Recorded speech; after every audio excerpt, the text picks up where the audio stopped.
Hi viewers, welcome to వైడియల్ food. ఈరోజు మనం చేయబోయే స్పెషల్ ఏంటో తెలుసా? రవ్వ పిట్టు. ఎంతమందికి ఇష్టమండి ఈ రవ్వ పిట్టు అంటే? మా ఇంట్లో అయితే మా చుట్టాలలో, మా ఫ్రెండ్స్లో అందరికీ కూడా నేను చేసే పిట్టు అంటే చాలా ఇష్టం.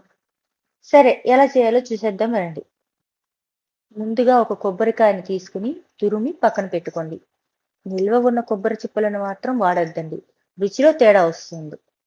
స్టవ్ పైన బాండిల్ పెట్టి 2-3 స్పూన్ల నెయ్యి వేసుకొని అందులో రవ్వ వేసి కమ్మటి వాసన వచ్చే వరకు వేపుకోవాలి.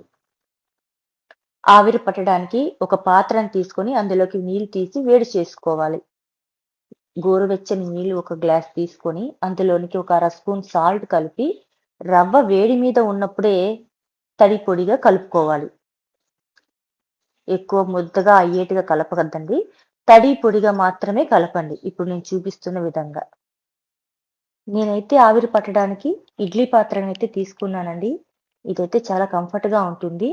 ఇప్పుడు ఒక ప్లేట్ పెట్టుకొని దానిపైకి ఒక కాటన్ క్లాత్ వేసుకొని అందులోనికి కలిపి పెట్టుకున్న రవ్వను ఇందులో ఆవిరి పట్టుకోవడానికి వేసుకోవాలి.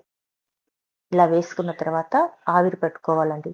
ఒక 2, 3 నిమిషాలు ఆవిరైన తర్వాత స్పూన్‌తో ఇలా పైకి కిందకి కలుపుకుంటూ ఇంకా రవ్వ ఉడకనట్లయితే కొంచెం నీళ్ళు చల్లుకొని మళ్ళీ ఆవిరి పట్టుకోండి. రవ్వ ఉడికిపోయింది. ప్లేట్‌లోకి తీసుకుందాము.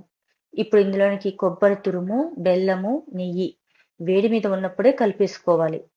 చివరగా యాలకులు వేసి కలిపేసుకున్నామంటే మనం ఎంతో ఇష్టపడే రవ్వ పిట్టు రెడీ అయిపోయిందండి. మీరు కూడా ట్రై చేసి ఎలా వచ్చిందో నాకు కామెంట్‌లో చెప్పండి. మన వీడియోస్ అన్నీ నచ్చినట్లయితే please subscribe, like and share. నేను పెట్టే ప్రతి వీడియో మీ దాకా రావడం కోసం బెల్ సింబల్ కొట్టండి. Thank you.